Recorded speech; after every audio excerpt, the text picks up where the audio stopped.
On va commencer. D'abord, bienvenue à tous et à toutes. Donc, on va d'abord rappeler les raisons de cette rencontre avec le texte qu'on avait fait il y a un petit mois. Je me présente, je suis Jean-Claude Branchereau, j'ai signé comme syndicaliste, mais je suis également militant de la gauche démocratique et sociale. Voilà. Et Léa, qui va se présenter, va vous rappeler la démarche qui a été la nôtre avec ce texte et l'appel à cette rencontre. Voilà, puis je reviendrai pour expliquer le déroulement de la journée. Voilà, Léa. Merci Jean-Claude. Non mais reste avec moi. On a décidé de faire un binôme, on fait un binôme jusqu'au bout. Non, alors quelques mots. Donc moi je m'appelle Léa Filoche, et je suis militante de Génération.s pour celles et ceux qui connaissent. Et je suis dans une sensibilité de génération qui s'appelle Construire la maison commune. C'est à ce titre-là que je suis là aujourd'hui, donc pas au titre de génération, mais au titre de la sensibilité de génération. Parce que pourquoi faire simple quand on peut faire compliqué? Mais je suis ravie d'être là. Je représente donc une sensibilité de génération qui travaille depuis longtemps à essayer d'œuvrer à faire en sorte que l'union de la gauche puisse parvenir à son objectif premier, c'est-à-dire celui de prendre le pouvoir et donc de transformer la société dans l'intérêt général. Ça c'est dit. Et puis j'excuse en particulier Romain Géanin qui en fait devait être là aujourd'hui, et puis pour des raisons personnelles finalement ne peut pas être là. Donc c'est lui qui en fait a œuvré et beaucoup participé aux travaux de ce collectif. Donc je l'excuse, mais je vais essayer de dignement le représenter. Quelques éléments sur ce qui a fait que Construire la maison commune est actuellement engagé dans ce collectif. C'est d'ailleurs assez bien résumé dans ce texte. Un constat que la division de la gauche ne permet pas de pouvoir dépasser les enjeux de prise du pouvoir actuels, que on a une division de la gauche, on a une abstention massive et une poussée, c'est même plus le bon terme, je pense, une forte présence de l'extrême droite dans de nombreux territoires. Tout ça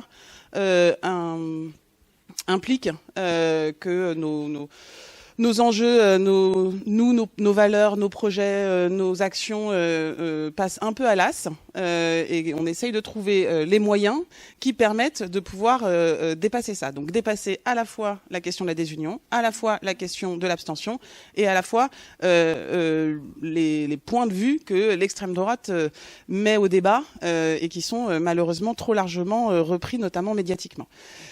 Donc le deuxième angle sur lequel on essaye en tout cas sur lequel ce texte-là nous a fait nous retrouver, c'est que il s'est passé quelque chose avant l'été auquel on n'était pas complètement préparé. Pourtant, on y aspirait beaucoup. Ça s'est appelé la Nouvelle Union populaire écologique et sociale. Sous un angle ou dans un temps qui s'est voulu très court et très restreint, malgré toutes les embûches qu'on a pu connaître pendant la période des élections présidentielles. Des partis politiques ont accepté de se mettre autour d'une table pour se répartir des candidatures sur l'entièreté du territoire national, dans des conditions pas toujours faciles, faut le reconnaître, pour tous les partis confondus, mais c'est la condition première pour faire en sorte que ce que nous essayons de construire, encore une fois, dans la perspective de la prise du pouvoir, se concrétise. Et donc, ce qui fait en tout cas moi, ce qui fait mon intérêt, mais je crois que c'est partagé, l'intérêt de l'échange d'aujourd'hui, c'est comment est-ce qu'on pérennise, comment est-ce qu'on développe, comment est-ce qu'on organise le fait que cette nouvelle union populaire écologique et sociale puisse se structurer un peu partout en France, pour dépasser probablement les partis d'aujourd'hui, les petits comme les gros, pour pouvoir répondre à l'urgence sociale et écologique. Je reviens pas sur les enjeux parce que je pense qu'il y aura plein de gens pour le faire bien mieux que moi dans le courant de la journée. Et puis, pour nous assurer, et ça c'est un enjeu très important, que si jamais il doit y avoir dissolution ou gros mouvement social, ce que j'appelle de nos voeux, qu'on puisse être à la hauteur de ce qui se passera si jamais il y a des évolutions démocratiques qui doivent venir. Ce texte-là a été écrit il y a un mois à peu près. en vérité, il est toujours d'actualité, même si l'actualité va très très vite et bouge très très vite, parce que on voit que ce qu'on a écrit sur les enjeux donc de la nouvelle Union populaire se concrétise. On le voit dans les débats à l'Assemblée nationale, dans la manière dont les différents partis qui composent la NUPES aujourd'hui travaillent. Et je ne sais pas si vous suivez de près, mais moi je trouve qu'il y a quelque chose qui se passe quand même si c'est pas toujours simple ou pas toujours lisible. Il y a quand même des choses qui se passent. Les députés travaillent ensemble, en intergroupe.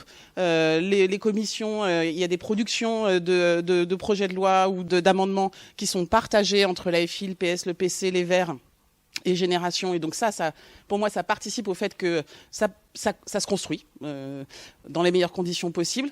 Et puis la deuxième chose qui valide, je trouve, la démarche que nous avons, c'est la mobilisation sociale, qui quand même prend de l'ampleur. Je ne sais pas quelle sera la puissance de la manif de demain ou la puissance de la manif du 18. Il aurait été mieux qu'elle soit unie. Je crois. Mais dans tous les cas, on voit bien qu'il y a quand même quelque chose qui se passe. L'inflation, évidemment, met tout un tas de personnes au pied du mur. Et les angoisses autour de l'enjeu énergétique et de ces tarifs, là aussi, participent à faire en sorte qu'on ne peut pas laisser les choses telles quelles. Donc voilà. Donc la démarche, pour moi, je la trouve plutôt bien validée. Et c'est aussi ça que je souhaitais qu'on aborde aujourd'hui, c'était comment est-ce qu'on passe la deuxième, si je peux dire ça, j'ai pas le permis, mais comment est-ce qu'on arrive à accélérer le fait que la nouvelle Union populaire, écologique et sociale puisse transformer l'essai de juste un accord électoral en juin 2022.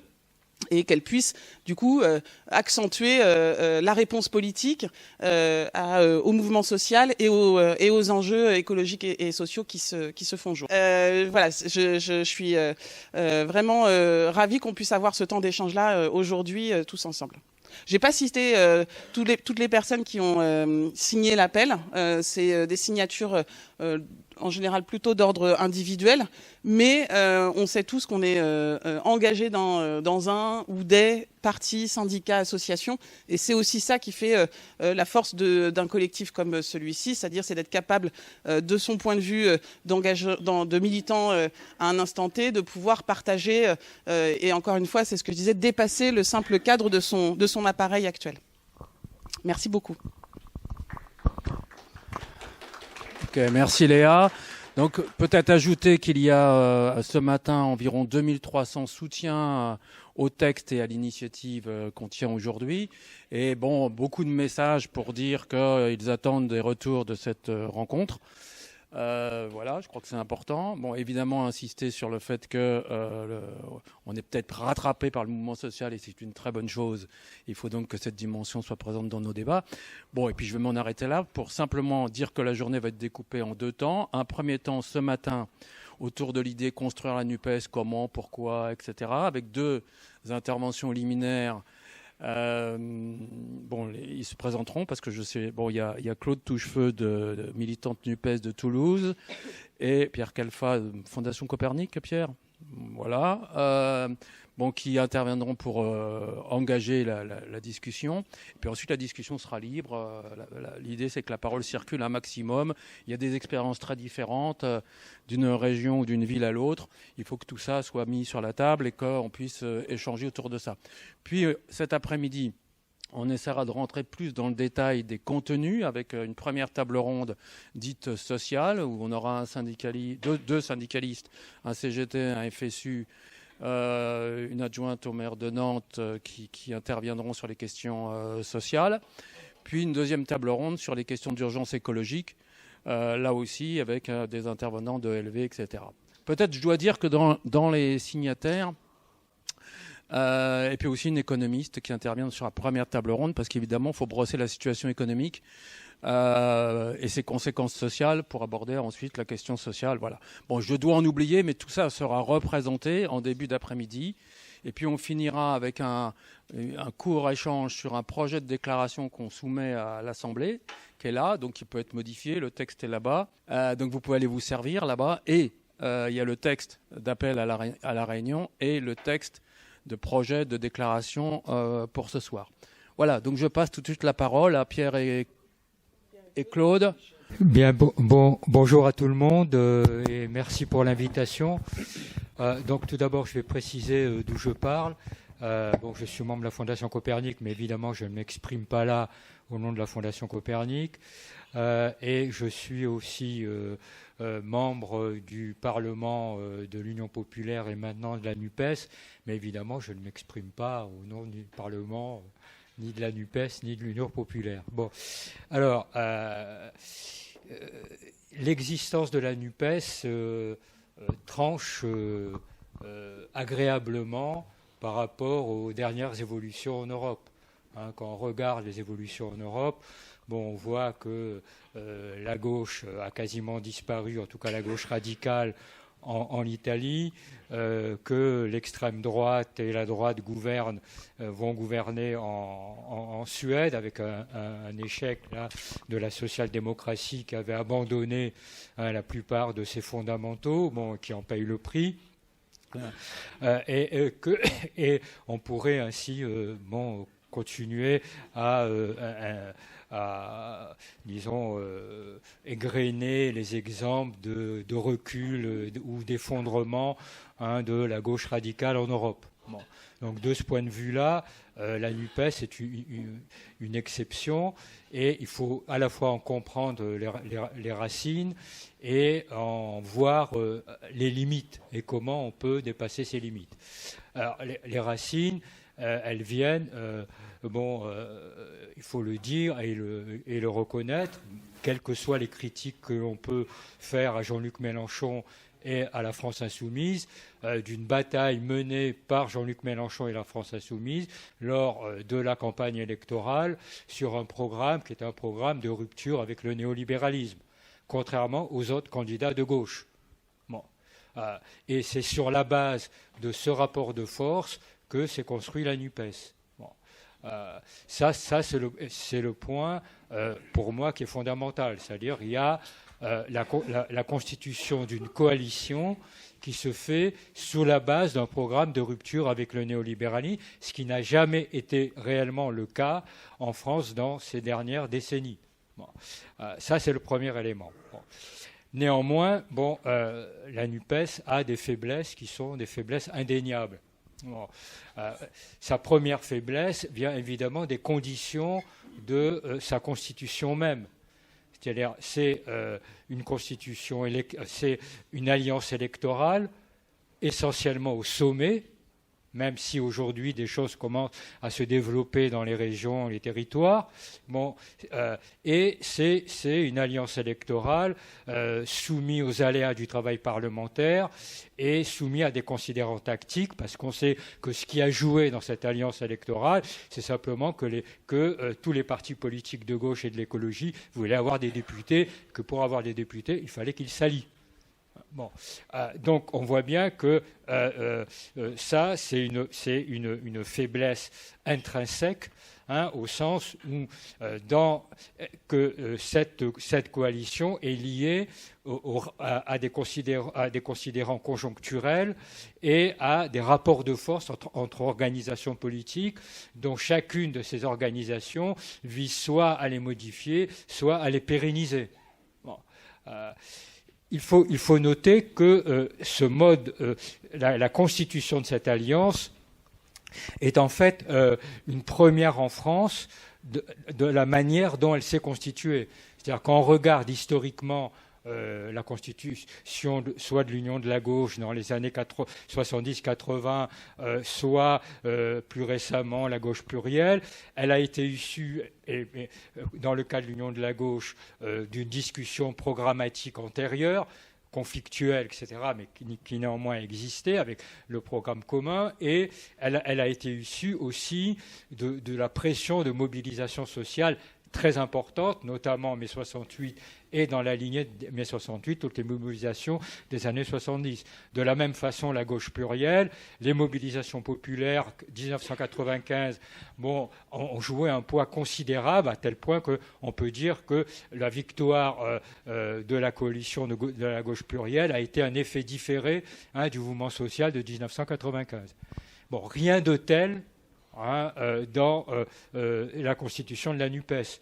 même s'il y a eu des mobilisations sociales comme les Gilets jaunes ou les mouvements sur les retraites, on voit qu'on était dans des rapports de force sociaux radicalement différents, par rapport à la période antérieure, et surtout des rapports de force sociaux qui restent marqués par des défaites successives, depuis 2010 et même avant. Bon.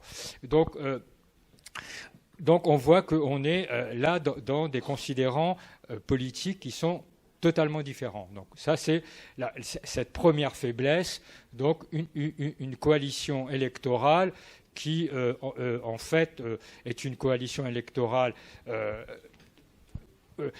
obéissant à des considérants tactiques, et donc fragile de ce point de vue-là. Bon. Deuxième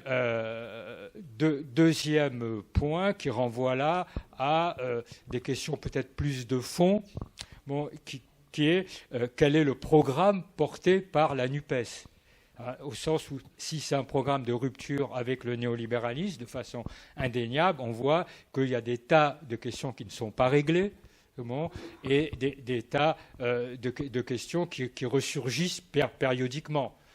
Je vais essayer on voit d'ailleurs dans les débats qui ont ressurgi là à la rentrée, que ça soit la question des violences sexuelles, comment les traiter, la question des rapports avec les mouvements sociaux, sur lesquels je vais dire deux mots, dans la perspective de la manif de demain, comment tout ça s'est traité, le type de positionnement politique dans la situation actuelle, etc., etc. On voit qu'il y a des tas de problèmes politiques de fond qui se posent et qui ont des difficultés à être traités, tout simplement parce qu'il n'y a pas de cadre politique pour en discuter et pour les trancher, ou même pour passer des compromis, qui soient des compromis visibles.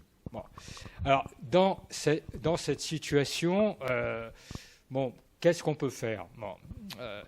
La première chose, je pense, c'est qu'il faut que tout le monde ait conscience que si la NUPES éclate pour une raison ou une autre, on est quand même assez mal barré.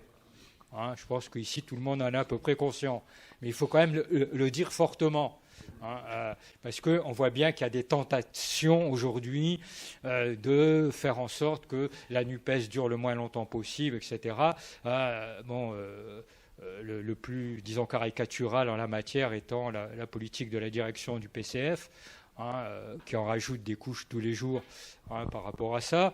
Mais on voit que dans Europe Écologie Les Verts, il y a aussi ces tentations-là, et que même dans le groupe dirigeant de LFI, les choses ne sont pas aussi nettes que cela devrait être, même si, pour le moment, il y a une réaffirmation permanente de la nécessité de la NUPES. Donc, si effectivement la NUPES disparaît, là, on peut dire qu'on se retrouvera dans une situation à l'italienne extrêmement rapidement. Et donc, aucune force politique ne gagnera s'il y a un éclatement de la NUPES. Donc, si on veut dépasser les limites que j'ai soulignées, je pense qu'il y a plusieurs choses à faire, même si c'est très difficile de les faire ou de les mettre en œuvre. La première chose, c'est d'enraciner la NUPES au niveau territorial et local. Avec des assemblées de la NUPES qui soient le plus larges possible et qui doivent théoriquement intégrer largement au-delà des partis politiques constitutifs de la NUPES. Ça, je pense que c'est la première chose. Le deuxième point qui me paraît très important, c'est qu'il faut élargir la NUPES à des forces non partidaires pour créer un véritable front politico-social qui permette d'enraciner la NUPES dans la société elle-même. Et ça me paraît totalement décisif. Je vais peut-être insister un peu là-dessus, parce qu'il n'y aura pas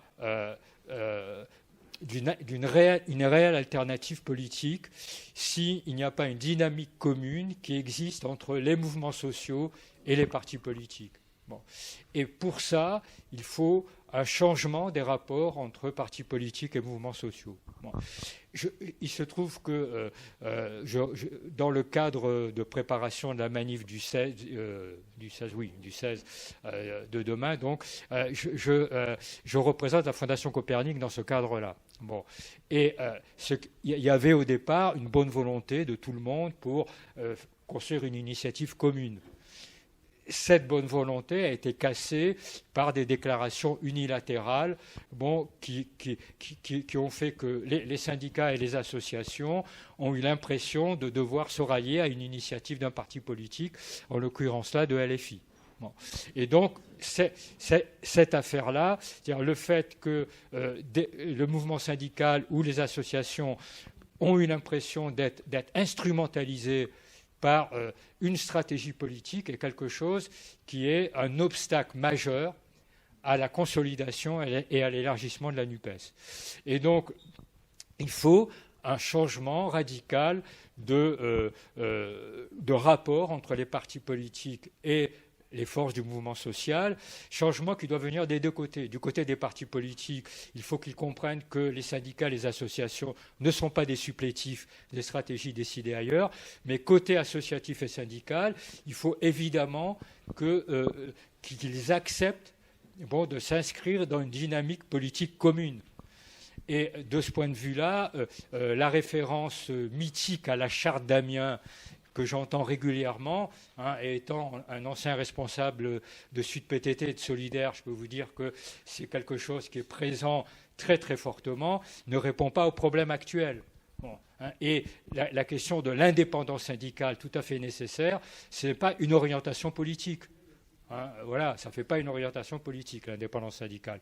C'est une nécessité, mais ce n'est pas le tout d'une orientation politique. Donc le deuxième point pour moi, très important, c'est d'essayer d'élargir la NUPES à des forces qui ne sont pas des partis politiques, des associations, des fondations et aussi le mouvement syndical. Je pense que ces questions-là doivent être aujourd'hui discutées. Troisième point, c'est comment avoir des débats politiques et comment permettre une consolidation politique et idéologique de la NUPES. Et je pense que de ce point de vue-là, le Parlement de la NUPES peut jouer un rôle important. Si on donne à ce Parlement un véritable rôle, ce que n'a pas eu le Parlement de l'Union populaire, qui était une coquille vide. Qui a servi simplement en fait de comité de soutien à la candidature de Jean-Luc Mélenchon, ce qui était probablement inévitable vu que c'était une période électorale. Là, on va rentrer dans une nouvelle phase. Il y a une réunion cet après-midi, la première du Parlement de la NUPES. On verra ce que tout ça va donner, mais il faut que ce Parlement joue le rôle d'un lieu de débat politique, de confrontation, qui permette de voir où réellement on en est, et qui permettent aussi, je veux dire, la construction de convergence et la construction d'une cohérence interne. Parce qu'aujourd'hui, c'est ça qui manque. Chaque parti, même s'il y a un travail à l'Assemblée nationale, il y a un travail parlementaire, on voit bien que chaque parti est un peu dans son couloir aujourd'hui. Donc il faut essayer, autant que faire se peut, que le Parlement de la NUPES devienne ce lieu de symbiose, de travail en commun qui permette que les forces politiques puissent traiter leurs divergences et qu'il y ait dans ce Parlement-là une intégration importante de membres, de gens qui ne soient pas encartés dans tel ou tel parti politique. C'est une des conditions pour que cette affaire-là puisse marcher. Je m'en arrête là. Simplement pour dire que les choses ne sont pas aujourd'hui vraiment... on peut être optimiste ou pessimiste, suivant, on peut regarder le verre à moitié plein et le verre à moitié vide. Néanmoins, il est clair que les forces centrifuges qui sont à l'œuvre dans la NUPES existent, et existent de façon non négligeable. Hein. Il y a des congrès qui vont avoir lieu, le congrès de LV, du Parti socialiste. Qu'est-ce que tout ça va donner? Bon, vraiment, on ne le sait pas encore, c'est pas très net. Et donc, on est quand même dans une période qui est une période charnière. Soit soit la NUPES est capable, je dirais, de se relancer malgré une rentrée politique qui n'a pas été très bonne, il faut quand même le dire, soit au contraire les difficultés s'accumulent et on sera vraiment en difficulté là, je le crains.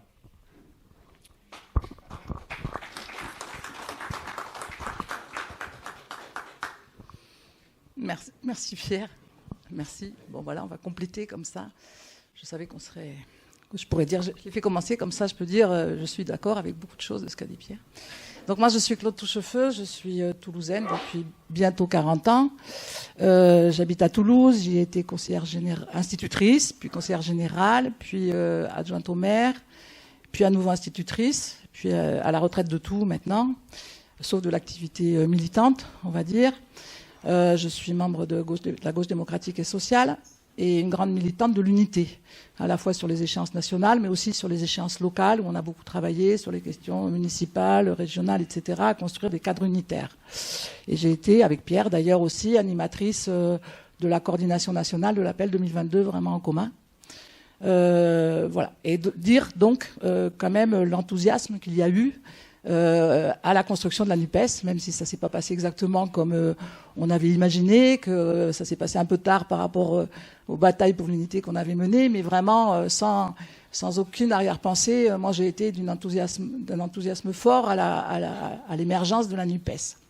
Et je suis d'accord évidemment que c'est un cadre tout à fait important à faire vivre, consolider, etc. Mais que nous n'avons pas le mode d'emploi exactement et nous avons tous les aspects à la fois enthousiasmants mais aussi contradictoires ou les forces contraires, les vents contraires. Bon, Pierre est un pessimiste, moi je suis plutôt d'un caractère optimiste. Donc je vois aussi dans toutes ces potentialités moins des faiblesses que ce qui existe et qui nous permet d'avancer. Alors, fin juin, si j'arrive à me remettre sur mon petit téléphone, fin juin, j'avais gardé, comme ça, vous savez, vous faites ça aussi, je pense, des fois, des formulations qui me convenaient bien, des choses, voilà. C'était une citation voilà, j'arrive pas à le faire, c'est pas grave, de Manuel Cervera Marzal, que vous connaissez peut-être, qui est un politologue, et qui avait écrit, comme ça, dans un texte, la gauche, dans sa globalité, s'est réorganisée et a, d'une manière inédite au XXe siècle, fait union autour de la plus radicale des formations politiques de gauche, ce que vient de développer aussi Pierre. Ces militants doivent désormais apprendre à collaborer ensemble. En dépit des hypothèses émises par certains, une désunion semble à court terme difficilement envisageable. L'union a été plébiscitée par une part importante des sympathisants de gauche, et si la victoire n'a pas été complète, le fossé qui sépare la NUPES et la Macronie demeure plus important que les tensions entre les formations de gauche.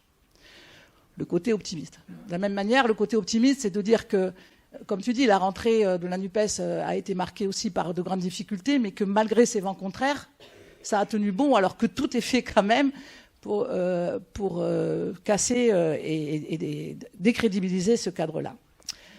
Alors, comme le disait Léa tout à l'heure, on est, pour la plupart d'entre nous, des militants et des militantes avec de l'expérience. Et je crois que c'est notre devoir de mettre cette expérience aujourd'hui au service de cette unité pour laquelle nous militons depuis longtemps. Donc faire vivre, renforcer, pérenniser, consolider la NUPES, nous sommes nombreux à le dire, mais comment faire? En fait, on n'a pas de mode d'emploi vraiment. Et je suis sûre que même ceux et celles qui ont signé l'accord fondateur n'avaient pas une feuille de route complètement écrite. Chacun avait des convictions, certains l'ont fait avec plus ou moins d'enthousiasme, parfois même à reculons, avec des intérêts différents, certes, mais personne n'avait exactement un mode d'emploi et savait comment faire par la suite. Et donc une situation ouverte dont nous devons nous saisir collectivement partout où nous sommes. Alors je ne vais pas revenir, la NUPES c'est quoi? C'est d'abord une alliance électorale sur la base d'un accord multilatéral et pas simplement un ensemble d'accords bilatéraux, donc sur un programme de rupture et un programme partagé. Je ne reviens pas sur l'analyse de Pierre. De manière inédite quand même, un accord de répartition des circonscriptions dès le premier tour avec des batailles unitaires et pluralistes selon les endroits. C'est évidemment 151 députés NUPES. un intergroupe dans la bataille parlementaire, et Léa a souligné ce matin aussi que cet intergroupe produisait, travaillait et marquait des points, existait. Une coordination nationale de la NUPES et le Parlement, dont on ne sait pas exactement la fonction et chacun y met des fois soit un potentiel très important, mais on pourra y revenir. Et puis à partir de ça, il faut le dire aussi, une activité sur le territoire, c'est-à-dire que de toute manière, ces campagnes ont donné lieu à des activités, à des actions, à des mobilisations. Et la bataille des législatives n'a pas été simplement une bataille de papier. Ça a été une bataille aussi où déjà, dans de nombreuses circonscriptions, les militants des différents partis, et au-delà des partis, c'est ça qui a été aussi important, c'est-à-dire que, je ne sais pas chez vous, mais je vais parler un peu de l'expérience toulousaine, il y a eu beaucoup de jeunes qui sont venus, d'abord avec l'Union populaire, il faut le souligner, mais aussi dans un deuxième temps, une deuxième dynamique autour de la NUPES, parce qu'enfin, ils se reconnaissaient dans quelque chose d'unitaire. Donc des gens qui viennent militer et qui viennent mobiliser autour d'eux. Et donc, évidemment, il y a eu des réalités différenciées. Et aujourd'hui, il y a aussi des réalités différenciées, non stabilisées, mouvantes. Évidemment, les situations sont différentes. S'il y a des députés NUPES ou s'il n'y en a pas, et de la volonté de c'est une différence un peu grave, enfin importante, quoi. Voilà. Donc ça, c'est ce qui existe. Et puis la NUPES, c'est encore plus que ça. C'est le potentiel que ça représente. Et dans la citation que je disais au début, ce qui m'a vraiment intéressé, c'est cette notion de la globalité de la gauche. C'est-à-dire que qu'est-ce qu'il y a derrière ça? Et ce potentiel, cet espoir qui est né, ce n'est pas simplement des faits comptables là qu'on peut dire aujourd'hui, mais c'est aussi quelque chose de nouveau qui est apparu dans le paysage. C'est quoi? C'est cette globalité de la gauche peut-être enfin organisée. La gauche organisée, capable de construire, parce qu'unifiée, le rapport de force nécessaire pour imposer toutes les ruptures nécessaires avec le monde capitaliste néolibéral. La gauche unifiée, organisée, ça veut dire évidemment l'ensemble des partis de gauche, l'ensemble des partis de gauche qui agissent ensemble dans un cadre collectif, mais aussi, et Pierre l'a souligné, la connexion organisée, réinventée avec toutes les mobilisations sociales, à la fois les mobilisations syndicales, mais aussi toutes les formes de mobilisation contre toutes les formes d'oppression sur les questions écologiques, sur les questions antiracistes, etc. Et là non plus, évidemment, là, il n'y a pas de chemin tout tracé. Permettre l'action, la mise en mouvement du peuple de gauche autour du programme, je crois que c'est important de le dire, autour de ce programme, parce qu'il permet de mettre en perspective des ruptures, je crois qu'il faut maintenant travailler à le faire vivre. Je pense que ça ne peut pas exister sans impulsion nationale. C'est-à-dire que dès maintenant, même si aujourd'hui nous ne sommes pas capables de définir le cadre strict, nous devons nous battre pour des campagnes nationales. On le voit, des embryons de campagne organisés pour la taxation des superprofits, sur la marche évidemment de demain. Je crois que ça, c'est indispensable. On a vu très concrètement sur le terrain que dans ces campagnes, aujourd'hui par exemple, il y a des embryons de campagne unitaires, parce que, par exemple, on n'a pas encore de matériel national uni.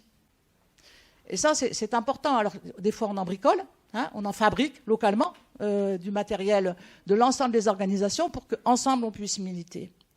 Des campagnes nationales. Et puis, évidemment, il faut une mise en œuvre locale.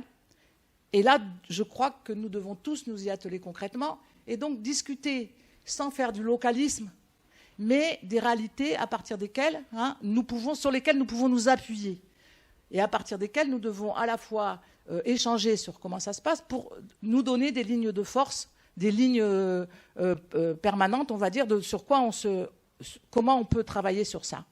Évidemment, il y a des réalités départementales. Nous, on travaille avec, par exemple, les PO. Il n'y a pas un seul élu NUPES. Il y a pas mal d'élus RN. Et le PS est hostile à la NUPES. C'est version Delga. Je vous en parlerai de Carole Delga. Et puis, la moitié du PC dans la NUPES, mais pas l'autre. Les Verts sont assez inexistants et surtout absorbés là aussi par rapport à une alliance avec une partie du PS. Et il y a eu 3 candidats, France Insoumise, et seulement France Insoumise d'une certaine manière. Donc, ce n'est pas un cadre favorable. au sens où il n'y a pas beaucoup de points d'appui pour construire la NUPES. Mais n'empêche, il y a quand même des assemblées NUPES, c'est-à-dire ouvertes aux personnes non encartées FI, hein, ou non encartées tout court. Et donc, je crois que voilà, ce sont des réalités différentes. À Toulouse, donc en Haute-Garonne, évidemment, on a la chance d'avoir 5 députés NUPES. Enfin, 5 vraiment NUPES. Il y en a 6 en tout. Hein. Il y a 4 FI et une verte. Et puis, on a un élu PS, version Carole Delga, hein, qui a joué avec son appellation NUPES. Enfin, on en parlera. Mais malgré, par exemple, hein, la présence de Carole Delga dans le département et ce gros problème qui a été quand même cette candidature qui n'a pas joué la carte NUPES, ça n'a pas, enfin, le cadre NUPES a quand même tout de suite existé après la désignation des candidats. Il y avait un autre candidat PS qui malheureusement n'a pas été élu et surtout malheureusement est décédé depuis. Grâce à la volonté de tous, sauf, voilà, il a existé un cadre de coordination NUPES départemental pour mener la campagne. Premier point important, c'est quoi le cadre départemental qui existe dans les départements de la NUPES? Est-ce qu'il y a une coordination? Alors, à Toulouse, il y a une coordination toujours existante, hein, qui a existé pour mener les campagnes. Donc déjà, est-ce que ça a existé au moment des campagnes? Une coordination départementale. Est-ce que ça existe maintenant? Et sous quelle forme? À Toulouse, aujourd'hui, la coordination départementale, ce n'est que, je dirais, les représentants des partis constitutifs nationaux. On se bat, par exemple, pour que les autres partis existants, les petits partis, comme on dit, dont GDS, par exemple, soient vraiment officiellement membres de la coordination départementale. Et puis, sur le fait que ce soit une vraie coordination départementale, à partir de ce qui existe dans toutes les circonscriptions, sauf celle du Comminges, hein, celle tenue par le PS, c'est-à-dire des AG de circonscription NUPES. Dans chaque circonscription, il y a une assemblée générale de circonscription qui existe, qui a existé, qui s'est réunie et qui essaie de s'organiser avec des formes différentes. Et évidemment, dans ces AG de circonscription, elles ont l'étiquette NUPES, elles ont une réalité NUPES des fois différente, au sens unitaire des fois différente. Soit il y a simplement un représentant des partis, de chaque parti qui vient, soit il y a véritablement des militants qui sont associés, comme ils ont été associés. Ah oui, pardon, j'ai oublié de le dire aussi, c'est important de le savoir, et c'est important d'échanger sur ça. Dans chaque campagne électorale législative, il y a eu des coordinations, comment on appelait ça, je sais plus, des groupes d'animation, hein, unitaires, où tout le monde a été associé, dans chacune des campagnes. Et évidemment, on cherche à prolonger maintenant, véritablement, dans les circonscriptions, parce qu'il y a des AG de circonscription, mais les AG de circonscription, elles sont aujourd'hui appuyées sur la couleur du candidat, de celui qui a été candidat, qui a été élu ou non. Vous voyez ce que je veux dire? Et donc, du coup, on essaie aujourd'hui, nous, alors notre bataille, nous, quand je dis nous, c'est les militants pour l'unité, ceux qui nous rencontrons, et puis dans la circonscription dans laquelle je suis, qui a heureusement un élu FI, faire en sorte que ces AG de circonscription soient vraiment animés, organisés par une coordination unitaire, dans le prolongement de ce qu'ont été les coordinations des campagnes électorales.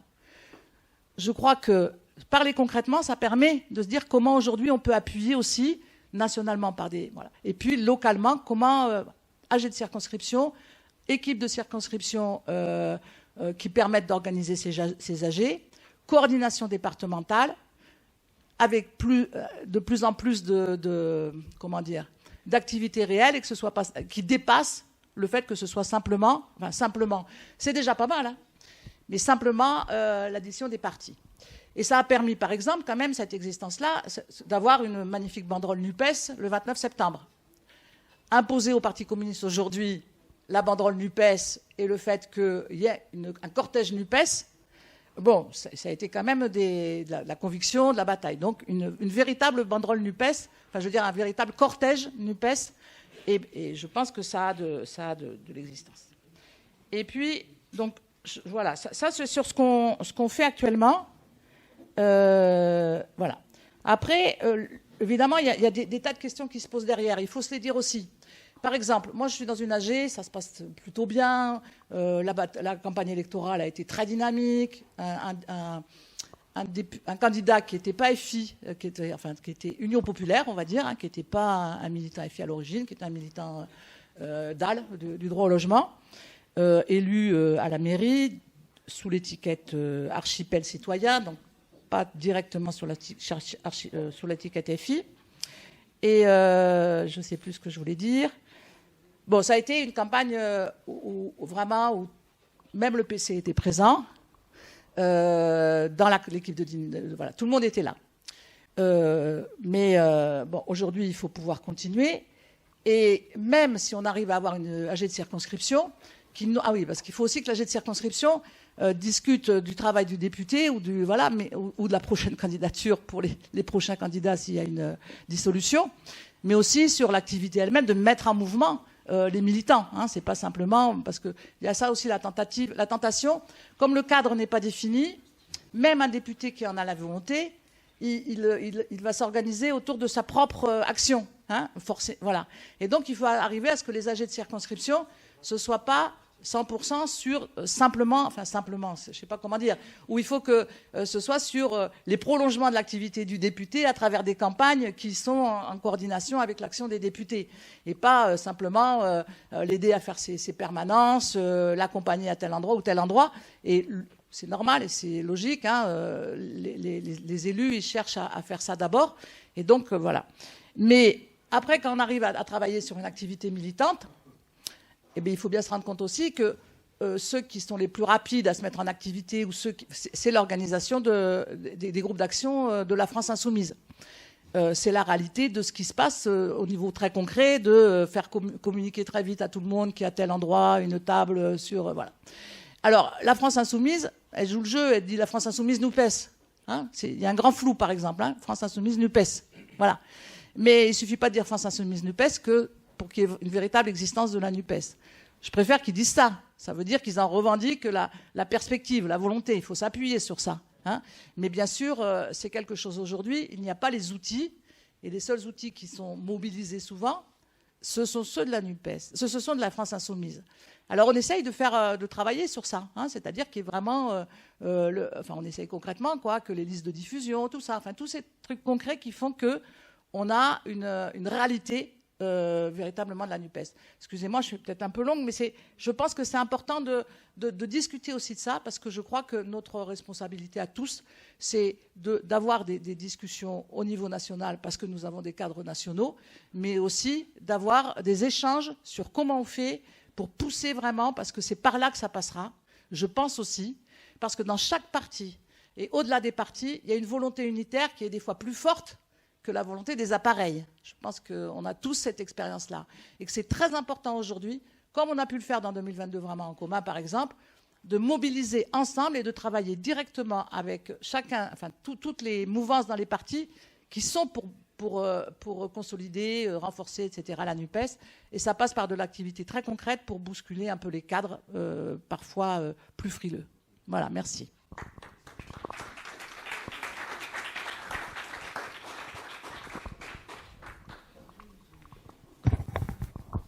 Bien, merci à nos deux intervenants. On va passer maintenant la parole à la salle, hein, donc à la fois sur ce qu'ils ont dit. Hein, Pierre a parlé de 3 points à discuter: enraciner la NUPES localement, l'élargir au mouvement social avec la question des relations parti-mouvement social et de la NUPES. Et puis Claude a plus centré sur une série d'éléments de la construction locale, justement, tout en parlant d'impulsion nationale à un moment. Donc je pense qu'il faut parler de tout ça. Absolument. Je peux rajouter rajoute, et après, c'est à la salle. Juste un petit mot, excusez-moi.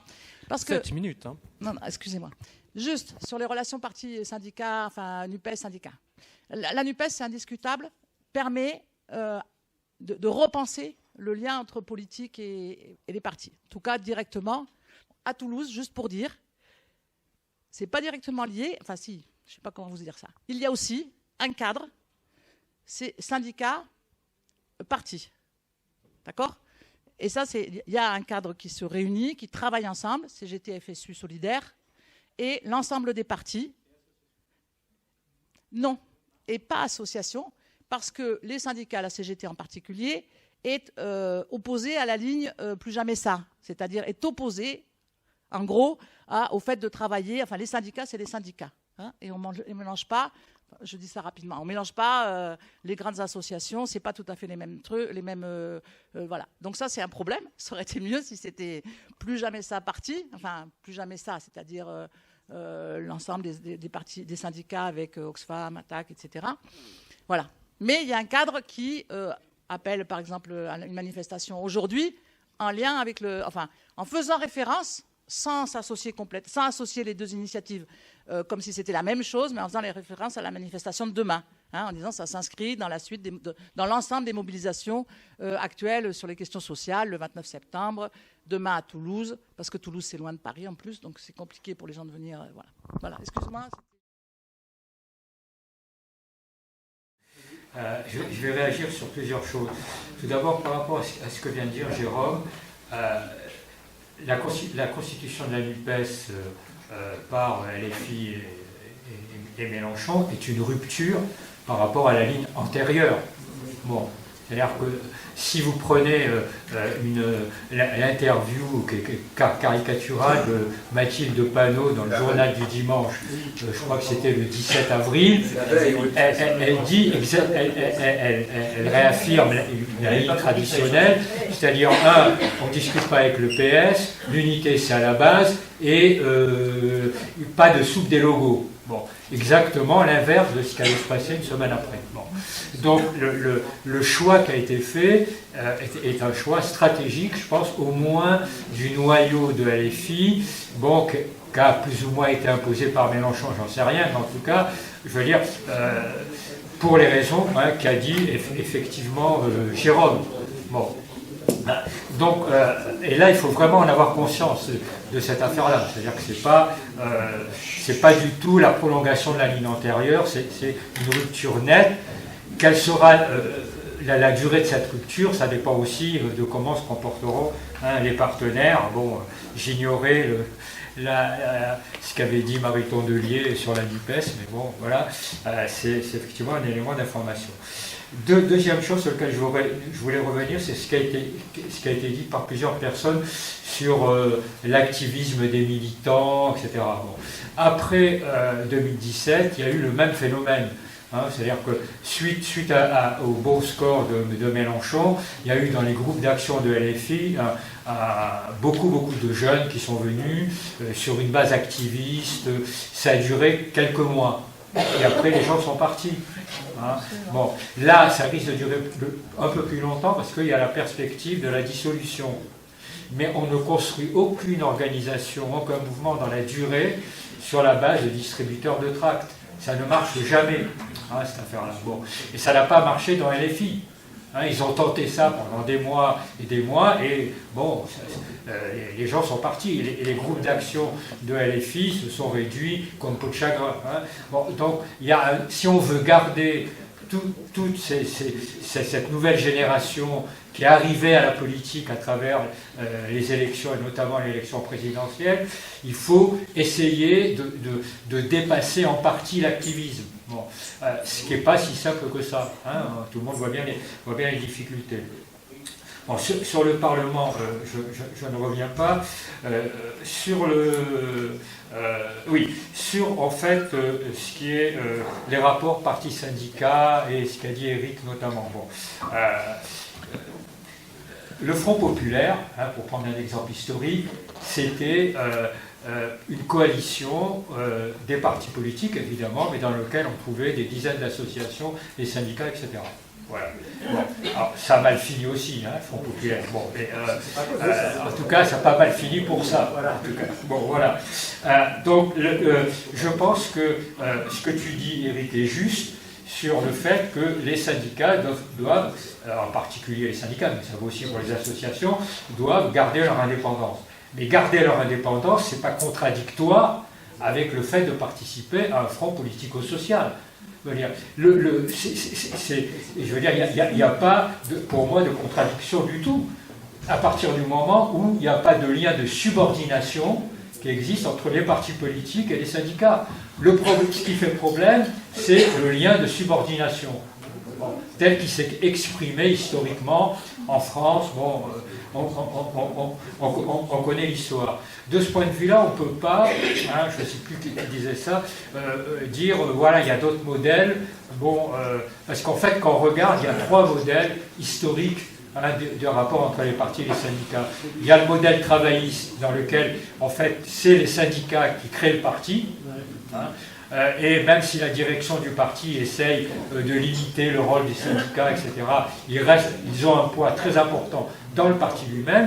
Il y a le modèle social-démocrate amplifié par le bolchevisme et ensuite par le stalinisme, qui est une subordination du syndicat au parti, même si en Allemagne, les syndicats et en Suède aussi essayent de s'en détacher. Et il y a le modèle français qui est profondément marqué par le syndicalisme révolutionnaire, l'anarcho-syndicalisme et la question, dans laquelle la question de l'indépendance par rapport au parti est une question clé. Elle est à tel point une question clé que je ne sais pas si vous vous souvenez, historiquement, alors que dans les années 50-60, la CGT était la courroie de transmission du Parti communiste, ils affichaient dans la commission exécutive de la CGT le fait que les communistes n'étaient pas majoritaires, simplement pour pouvoir dire, vous voyez, la CGT est indépendante. Hein, alors que toutes les décisions concernant la CGT se prenaient au bureau politique du Parti communiste. Donc c'est quelque chose de tout à fait fondamental, la question de l'indépendance des syndicats. Mais l'indépendance des syndicats, ce n'est pas une orientation politique. Voilà. C'est-à-dire que c'est une nécessité, mais ça ne dit rien sur qu'est-ce que les syndicats doivent faire. Or, le problème aujourd'hui, c'est que l'indépendance syndicale est devenue une sorte de mythe, qui en fait empêche une vraie discussion sur les liens nouveaux que devrait créer le mouvement syndical avec la NUPES, justement parce que la NUPES est un cadre unitaire et donc ça permet de dépasser le fait d'être lié à tel ou tel parti politique. Bon. Donc il y a une bataille à mener de conviction, etc. Mais la condition de cette bataille de conviction dans les syndicats, c'est effectivement que les partis politiques en arrêtent avec une conception instrumentale des rapports avec les syndicats et les associations. Et que tout le monde soit traité de façon égalitaire dans un cadre commun. Si ça n'a pas lieu, ça ne marchera pas. Sur la NUPES elle-même, bon, je pense que je vais peut-être là défendre un peu les appareils, hein, bon, parce que j'ai vu qu'ils ont été attaqués, mais ils ont quand même leur utilité. Hein. Il n'y aurait pas eu, la NUPES n'aurait pas existé s'il n'y avait pas eu de discussion entre les différents partis politiques. Voilà. Et il y a eu, bon, certes, pour des raisons, entre guillemets, alimentaires, de place, les gens voulaient avoir des députés, etc., mais il y a eu quand même une intelligence politique pour que ces partis politiques s'entendent. Bon, voilà, il y a eu... Bon, et ça, il faut quand même le dire. Le fait que le Parti socialiste ait rompu, même si on pense que cette rupture est insuffisante, limitée, tout ce qu'on voudra, avec le passé hollandais, et avec toute la frange la plus droitière, je veux dire, c'est un élément politique considérable. Bon, qui a permis la constitution de la NUPES. Sans ça, il n'y aurait pas eu la NUPES. Bon, le fait que dans EELV, je veux dire, la frange la plus identitaire, bon, ait été à un moment donné battue ou marginalisée, eh bien, c'est le résultat aussi de discussions en interne qui a permis que EELV s'engage, bon, dans ce cadre-là. Et le fait que LFI, eh bien, à sa manière, parce que de façon non démocratique, bon, LFI, ça va être le seul mouvement qui n'a pas de congrès. Hein. Bon, tous les autres ont un congrès, sauf LFI. Hein. Bon, voilà. Bon, bref, le fait que LFI rompe avec la ligne antérieure a été un élément important. Et de ce point de vue-là, je ne pense pas que l'idée d'un parti unique soit une bonne idée. Voilà. Je pense qu'on a besoin de la diversité. Et un parti unique, c'est rarement la diversité, quoi qu'on en dise. Hein, voilà. Parce que, je veux dire, et c'est pour moi ni possible, par ailleurs, hein, c'est totalement impossible aujourd'hui, mais c'est même pas souhaitable. Je pense qu'on a besoin d'une diversité des partis politiques parce que c'est cette diversité qui aussi permettra de tisser des liens différents avec les associations et les syndicats. S'il y a un parti unique, bon, ce qui à mon avis est totalement impossible dans les circonstances actuelles, mais en supposant que ça soit possible, ça veut dire que la logique de l'hégémonie, de la domination et des liens de subordination reviendra inévitablement. C'est l'éclatement et la diversité dans un cadre commun qui est la garantie, je veux dire, du pluralisme et du fonctionnement démocratique. Bon, merci Pierre. Pour finir, alors je vais essayer, évidemment, je ne peux pas, voilà, c'est très intéressant, il y a eu beaucoup de choses de dites. Alors je vais essayer de me limiter à 3 questions. D'abord, je voudrais parler du Parlement, de l'Union populaire, non, de la NUPES. Je pense que là, il y a une grande confusion. On ne sait pas ce que c'est, on ne sait pas comment ça fonctionne exactement. Hein. On sait qu'il y a des représentants de différentes natures, on va dire, hein, des représentants des partis politiques, de la NUPES, et puis des personnalités, et puis qui sont sur des sujets particuliers, ou qui représentent des formes particulières. Moi, je pense qu'il faut surtout définir ce que c'est ce Parlement. Ou en tout cas, je pense qu'on lui donne 2 fonctions. Il y a dans... Il ne s'est pas défini, mais pour l'instant, il y a dans l'imaginaire, on va dire, ou dans ce que chacun y projette, voilà. Il y a une projection de 2 fonctions qui sont différentes et qui, à mon avis, on a tout à fait intérêt à séparer. Il y a le fait que, pourquoi ça inspire le Parlement? Pourquoi on se dit, ah, c'est une bonne? Parce qu'il y a tout le monde dedans. Parce qu'il y a à la fois des représentants des partis politiques et à la fois des représentants des représentants ou des gens qui sont là parce qu'ils ont un apport aux questions sociales.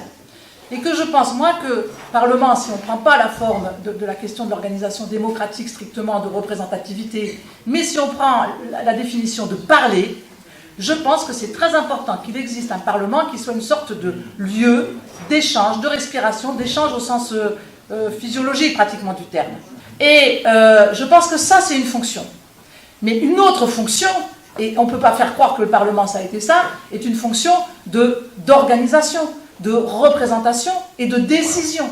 Le Parlement n'a eu aucun, le Parlement de l'Union populaire avant, puis le Parlement de la NUPES après qui n'a pas fonctionné, n'a évidemment, c'est ce que disait Pierre, n'a eu aucune incidence sur l'orientation politique, sur la stratégie, la définition de la bataille de Jean-Luc Mélenchon. C'est vrai que c'était une forme de comité de soutien, mais un comité de soutien qui a quand même eu un rôle dans l'élaboration du programme, c'est-à-dire le fait d'avoir un apport de différents experts, entre guillemets, qui sont venus discuter. Et ça, pour moi, c'est la fonction espace de respiration entre le mouvement social et les organisations politiques. Mais autre chose qu'on doit exiger, qu'on doit construire, il faut des cadres. Et évidemment, la NUPES aujourd'hui n'a aucun cadre de discussion démocratique et de lieu où s'élabore de manière démocratique avec tous ceux qui se considèrent de la NUPES, entre guillemets, sur l'orientation et sur les choix stratégiques.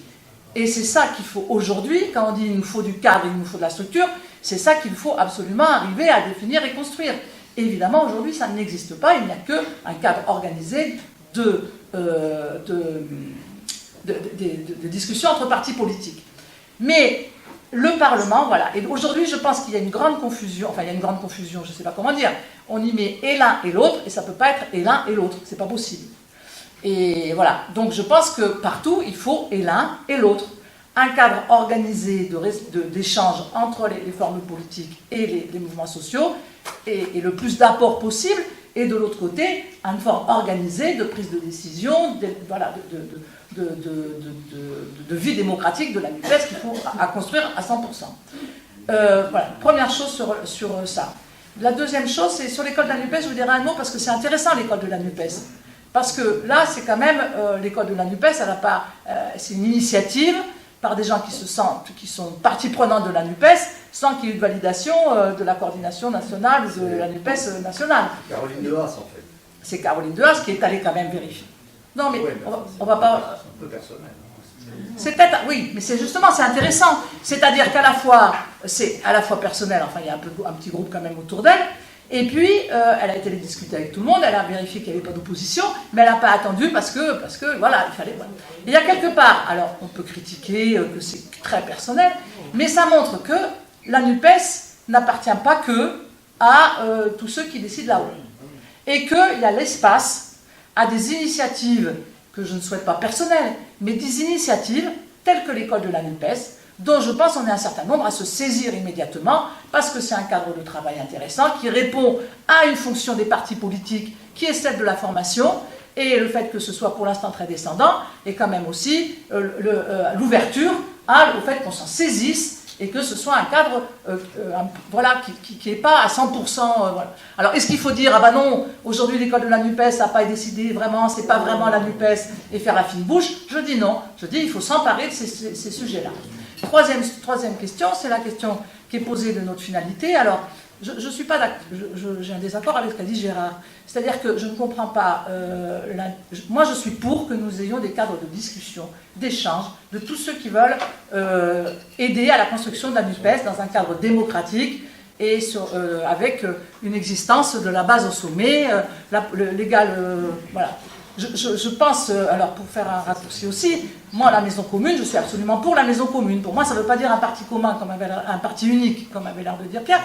Une maison commune, c'est justement l'organisation, l'existence de diversité à l'intérieur de la gauche et la capacité d'en parler. Bon, et c'est une manière aussi qu'il faut inventer, peut-être, parce que je suis pour les partis, mais en même temps, aucun parti dans les formes démocratiques n'a montré la preuve de l'efficacité de ses fonctionnements. Hein, ni la France Insoumise, ni le PS, ni le PC. Et voilà, donc il y a bien quelque chose aujourd'hui qu'il nous faut aussi construire de ce point de vue-là. Et donc, je ne crois pas que nous ayons intérêt, nous, là, les différentes formations, individus et tout ça, à dire on fait un parti. Je ne comprends pas ça. Je ne comprends pas.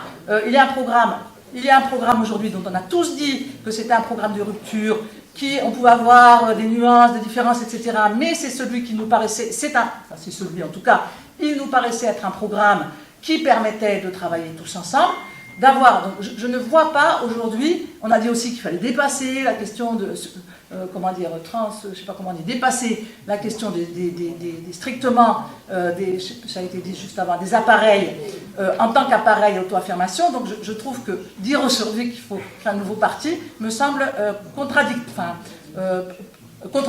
ou en tout cas pas porteur de ce qu'on cherche à faire, c'est-à-dire à se donner un cadre pour travailler à la construction de cette maison commune. Ok, merci.